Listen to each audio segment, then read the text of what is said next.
ಬಾಳಿನಲ್ಲಿ ಚಿಕ್ಕಂದಿನಿಂದಲೇ ನನ್ನ ತಂದೆ ತಾಯಿಗಳನ್ನು ಕಿತ್ತುಕೊಂಡೆ.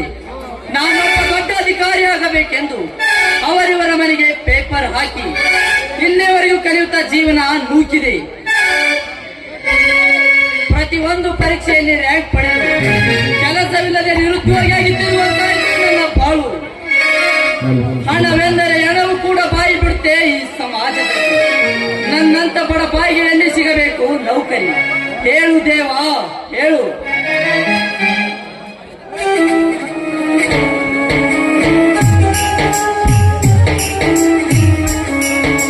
ಹಲೋ ಸಂತೋಷ್. ಹಲೋ ಲಕ್ಷ್ಮಣ್.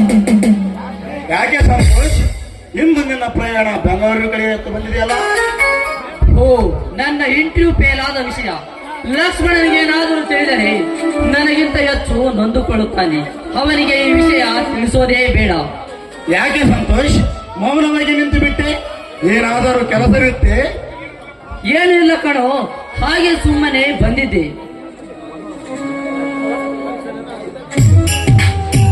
ಸಂತೋಷ್, ನೀನು ನಿರಾಶಿತನಾಗಿ ಮಾತನಾಡುವುದನ್ನು ನೋಡಿದರೆ ನನ್ನಿಂದ ಏನೋ ಮುಚ್ಚಿಡ್ತಾ ಇದೆಯಾ? ಏನು ಸಂತೋಷ್, ಏನಾಯ್ತಂತೆ? ನಿನ್ನಿಂದ ಮುಚ್ಚಿಡುವ ವಿಷಯ ನನ್ನದೇನಿದೆಯೋ ಮಿತ್ರ? ಹಾಗಿದ್ದರೆ ಹೇಳು, ನನ್ನ ಕೈಲಾದಷ್ಟು ಸಹಾಯ ಮಾಡುತ್ತೇನೆ. ಇಂದು ಸೈನಿಕ ಹುದ್ದೆಗೆ ಡೈರೆಕ್ಟ್ ಆಗಿ ಭರ್ತಿಗಳಿದ್ದವು. ಭರ್ತಿಯ ಎಲ್ಲ ಪರೀಕ್ಷೆಯಲ್ಲಿ ಪಾಸ್ ಆದ ನನಗೆ ಆರ್ಡರ್ ಕೊಡುವುದು ಬಿಟ್ಟು ವಕೀಲಿಯ ಮುಖಾಂತರ ಬೇರೆದವರಿಗೆ ಆರ್ಡರ್ ಕೊಟ್ಟರು ಲಕ್ಷ್ಮಣ, ಬೇರೆದವರಿಗೆ ಆರ್ಡರ್ ಕೊಟ್ಟರು. ಹಾಗಾಯಿತು ಸಂತೋಷ್, ಅದರ ಬಗ್ಗೆ ಚಿಂತಿಸದೆ ಮುಂದೇನು ಮಾಡಬೇಕೆನ್ನುವುದರ ಬಗ್ಗೆ ಯೋಚನೆ ಮಾಡು. ಮುಂದೇನು ಯೋಚನೆ ಮಾಡೋದು ಲಕ್ಷ್ಮಣ?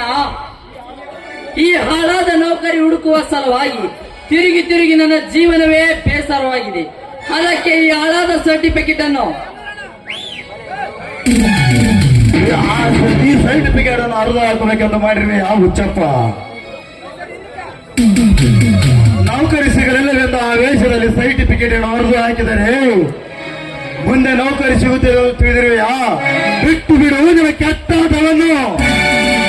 ಮತ್ತೇನು ಮಾಡೋದು ಲಕ್ಷ್ಮಣ?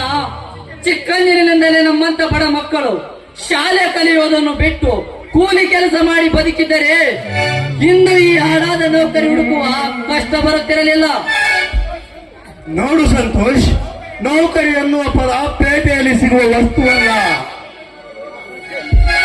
ನೌಕರಿ ಮಾಡುವ ಯೋಗ ನಮ್ಮ ಹಣೆಬರದಲ್ಲಿ ಬರೆದಿದ್ದರೆ ಅದು ತಾನಾಗೆ ಬಂದೇ ಬರುತ್ತದೆ.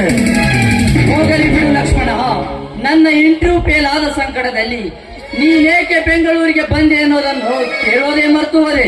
ಸಂತೋಷ್, ಮಾತಿನ ಚಕಮಕಿಯಲ್ಲಿ ನಾನು ಏತಕ್ಕಾಗಿ ಬೆಂಗಳೂರಿಗೆ ಬಂದೆ ಅನ್ನೋದೇ ಮರೆತು ಬಿಟ್ಟು ನಿನಗೆ ಹೇಳೋದನ್ನೇ ಮರೆತು ಬಿಟ್ಟಿದ್ದೆ. ಹಾ ಸಂತೋಷ್, ನಂದು ಕೂಡ PSI ಇಂಟರ್ವ್ಯೂ ಇತ್ತು. ಅದಕ್ಕೆ ಆ ಇಂಟರ್ವ್ಯೂ ಕೊಡಲು ಬಂದಿದ್ದೆ. ನಿನ್ನ PSI ಇಂಟರ್ವ್ಯೂ ಏನಾಯ್ತು ಲಕ್ಷ್ಮಣ? ಭರ್ತಿ ಎಲ್ಲ ಪಾಸ್ ಆಗಿ ಆರ್ಡರ್ ಕೂಡ ಕೊಟ್ಟಿದ್ದಾರೆ. ನನಗೆ ನೌಕರಿ ಸಿಗದಿದ್ದರೂ ಕೂಡ ನನ್ನ ಮಿತ್ರನಾದ ನಿನಗೆ ನೌಕರಿ ಸಿಕ್ಕಿತಲ್ಲ, ಅದೇ ನನಗೆ ತುಂಬಾ ಸಂತೋಷ. ಹಾ ಇರಲಿ ಲಕ್ಷ್ಮಣ, ನಿನ್ನೂರಿನಲ್ಲಿ ನನ್ನ ತಂಗಿ ಸುವರ್ಣ ಹೇಗಿದ್ದಾಳೆ? ನಿನ್ನ ತಂಗಿಯು ಚೆನ್ನಾಗಿದ್ದಾಳೆ. ನಿನ್ನ ತಂಗಿಯ ಗಂಡನಾದ ನನ್ನ ಅಣ್ಣ ಬಸವಂತನು ಕೂಡ ಚೆನ್ನಾಗಿದ್ದಾನೆ.